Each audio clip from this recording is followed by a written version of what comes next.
Strong as weed. How the fuck my Dior, same color as my lane. 1200 for my hoodie, I ain't buy it to be seen. Straight toward it. Growing up in the heart of Compton's gang wars, she was raised to fight, to survive, and when necessary, to kill. But when the Crips gunned down her brother, something in her snapped.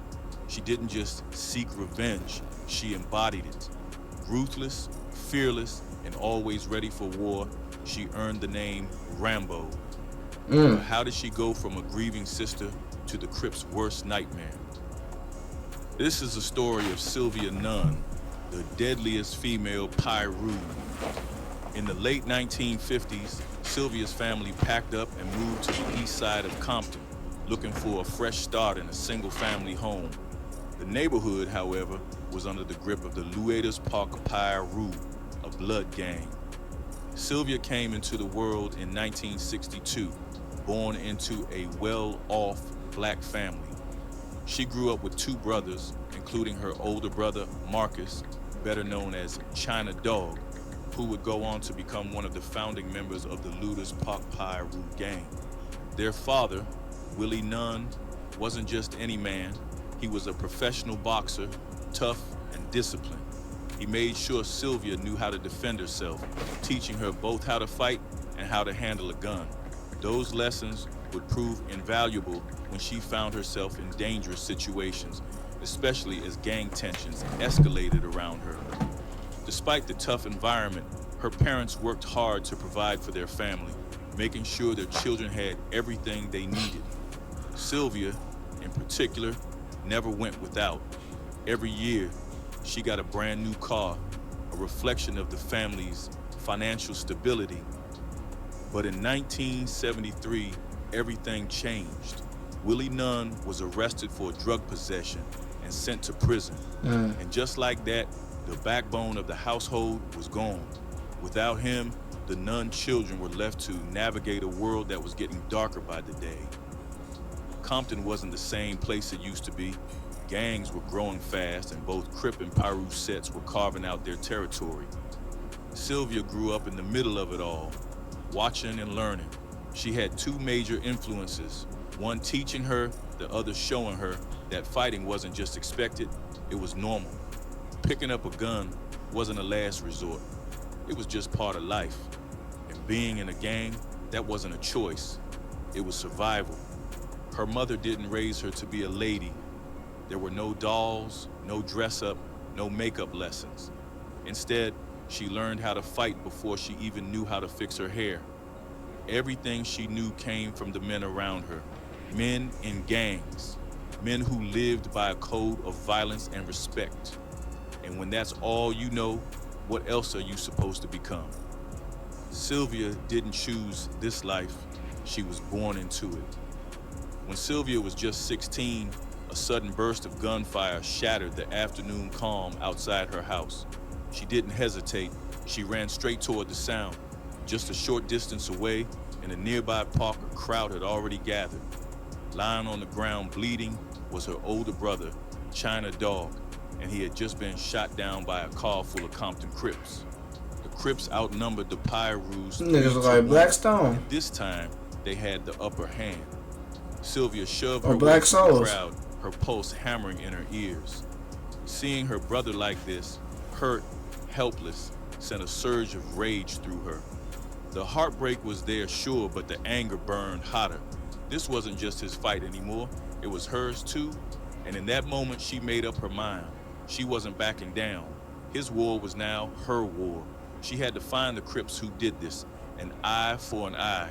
That was the only justice that made sense in her world. Sylvia Nunn believed that the main thing was to kill them, to take control of life and death with her own hands.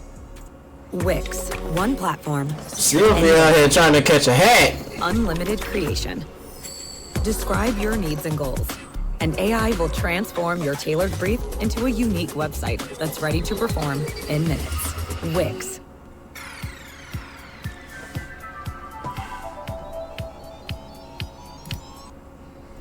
But despite how bad it looked, China Dog survived.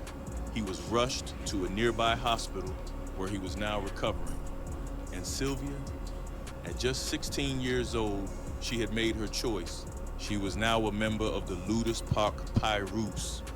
Now, if you're talking about the most notorious Pyro sets in Compton, the Ludus Park Pyro, also known as the Ludus Park Bompton Pyro, has to be in the conversation. But before they were Pyroos, they were actually called the Ludus Park Hustlers back in the 1970s. Over time, they transitioned into becoming a full-fledged Pyro gang, staking their claim on the east side of Compton. Their name comes straight from Ludus Park, their old stomping ground. That's where members would gather, playing ball, getting high, and let's be real, planning their next moves. This wasn't just a hangout spot, it was their headquarters, the place where everything started. And from there, their reputation only grew. Now their turf stretches from Bullis Road to Atlantic Avenue between Compton Boulevard and Rosecrans Avenue. They're boxed in by some other well-known sets: Mob Pyro to the north, Hollywood Pyro to the south, Elm Street Pyro to the west, and Lime Hood Pyro to the east. And while they had their fair share of allies, they also had a long list of enemies, especially among the Crips and some Sureño gangs.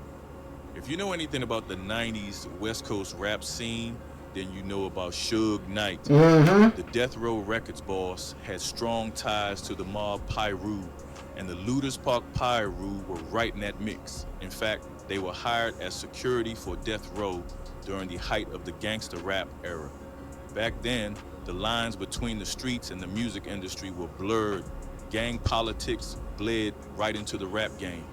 And when Tupac Shakur was shot in Las Vegas on September 7th, 1996, everything exploded. The streets of Compton turned into a war zone.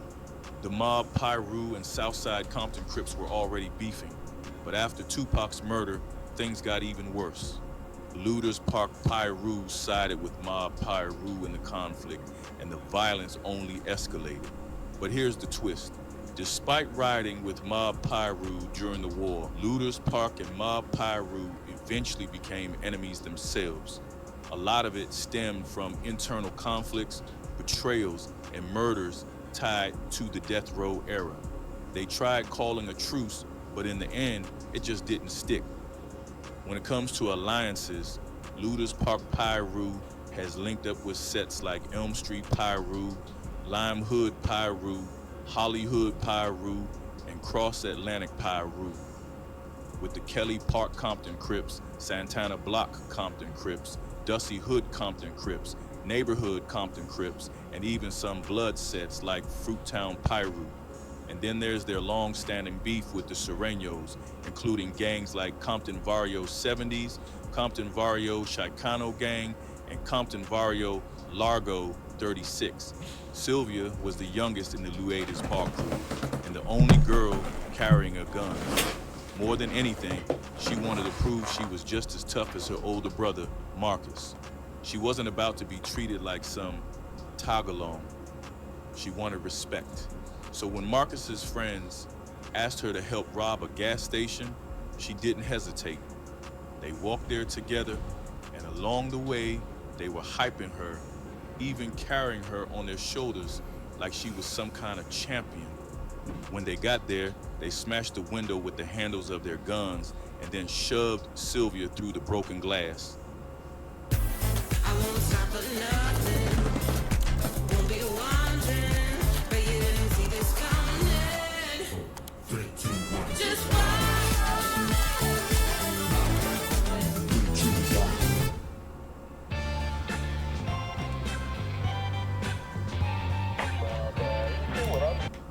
Inside, with a gun pointed straight at her face, she locked eyes with the cashier. They made it clear this was a robbery and there was no room for mistakes. Sylvia grabbed every last dollar from the register and handed it over to the Bloods, but she wasn't about to walk away empty-handed. She made sure she got her cut. Marcus's boys looked at her funny, almost like they thought it was a joke. They told her they'd buy her a popsicle or something, but Sylvia wasn't laughing. She let them know real quick, this wasn't a game to her. If she was doing the job, she was getting paid. So they tossed her some loose change. It wasn't much, but Sylvia didn't care. She wasn't just some girl tagging along. She was one of them. She was going to make sure they knew it. Unlike most of the girls in the pact, Sylvia didn't just follow orders or wait for someone to tell her what to do. That wasn't her style. She wanted to stand on her own, just like Marcus. And with both of them deep in the bloods, their house became more than just a home. It turned into the gang's headquarters, and that put a target on it. The Crips knew what was up, and they weren't about to let it slide. They started lighting up the Nun house with gunfire, aiming to take out China Dog. But it wasn't just the Crips after him. The police wanted him too. They'd come knocking, looking to drag him in, and every time they did, they clashed with his mother. The cops didn't just come for him. They made sure to threaten her too. Sylvia couldn't take it. Watching them harass her mother over and over lit a fire in her. She stepped up furious, telling them to back off, to leave her mother alone. One of the cops just looked at her, almost amused, then threw a line at her. "Who do you think you are, Rambo?" And from that moment on, Rambo was born. China Dog eventually got locked up, spending years in the youth authority. But out in the streets, Sylvia was only sinking deeper into that life. Then came the 1980s, and with it, the crack cocaine epidemic. It tore through South Central Los Angeles. LB Swizzy, what's the word, buddy? Everywhere. Gang members W Mod, what up, man? were using it too. Sylvia was no different. She already had a name for being violent, always How strapped. you feeling today, bro? Now, high on crack. We here, man. Let me see some of them AMG logos in the chat. The red ones. Guilt, no pain, no remorse. How you doing? I'm alright, man. 1991. Just trying to turn up my grind a little bit more. Put some more work in with this shit, man. How you feeling, LB? I'm chilling, man. They gave her two choices. I'm trying to find some scary games to play on stream for Sunday. If you got any recommendations, let me know, LB. I know you be hip to it, all that shit. Pay me just.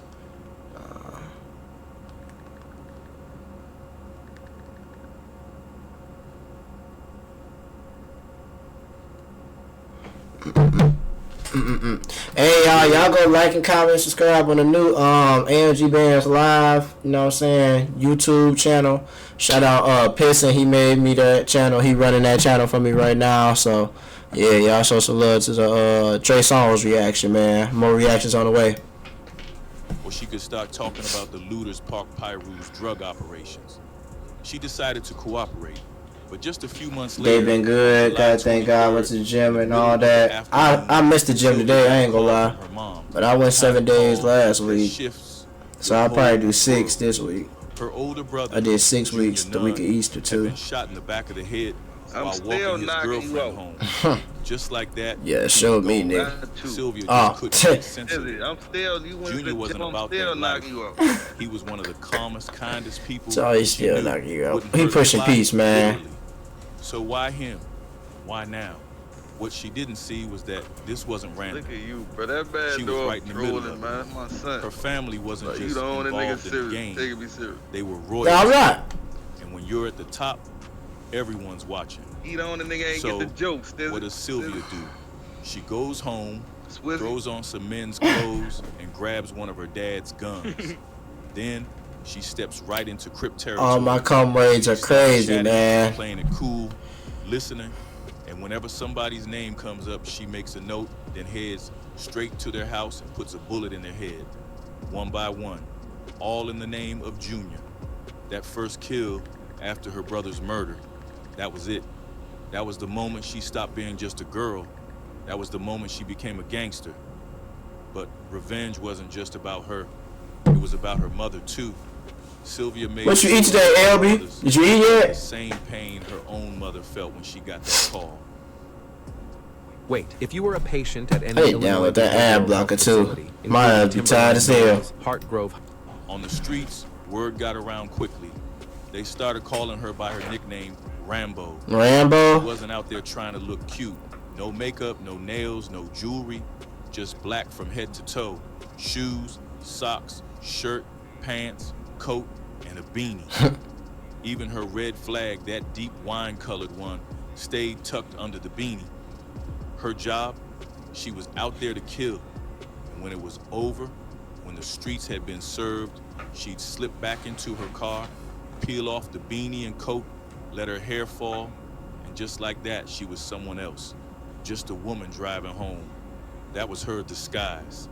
But in 1993, everything changed. In 1993, Sylvia Nunn left behind everything she knew and took off to Las Vegas, Nevada. Then, 2 years later, she married John Hardman, a former sheriff from Kansas City, Missouri, and changed her name to Sylvia Hardman, trying to start fresh. It was a complete shift. She walked away from gang life and focused on building a future.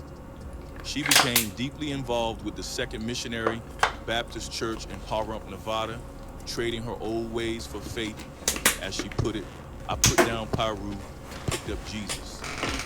But before that transformation, They gon' pop, pop, pop, pop. built a reputation, one that made her the central figure in a 2008 episode of never slow that Gangland down. called From Girl to Gangster. The episode focused on female gang members, the Criplets and Bloodlets, but the real Criplets and Bloodlets. better known on the streets as Rambo, and her ties to the Looters Park Pyrus. Sylvia described women in gangs as some of the most dangerous players. Why? Because cops were less likely to search them. That gave them an advantage. They could carry weapons, substances, even commit crimes for their male counterparts, all while flying under the radar. These girls weren't just bystanders. They learned early how to survive. They knew how to fight, how to use a knife, how to shoot a gun, and how to steal. Many got caught up in substances, and some were even exploited by the men in their own gangs. But sometimes they flipped the script, using their relationships with rival gang members to gather intel. And Sylvia, she was feared. She had no hesitation, no fear. That's what made her one of the most dangerous women in her gang. But in the end, her story took a different turn. On April 20th, 2010, Sylvia Hardman passed away. With a mean mug. She was laid to rest at Woodlawn Cemetery in Las Vegas. Her legacy, however, didn't end there. In Compton, her sister, Cynthia Nunn, started a non-profit in her honor, Sylvia Nunn Angels. The organization is dedicated to giving back to the community, helping kids and families find a better path, one that doesn't lead to the streets. Sylvia Nunn's life was full of twists and Nobody turns, donated that. from gangster to believer, from fear to remember. And through her story, her impact still lives on. What are Them your motherfuckers using that shit for pocket money. I hate to say it. Ain't nobody donate to that shit, boy. Too many days, too many times I done I drowned in pain. D-Mark got that heat. Commit sins, never again, never again. I lost my man, I seen the off they ran. We pull up blocks, too many Glocks.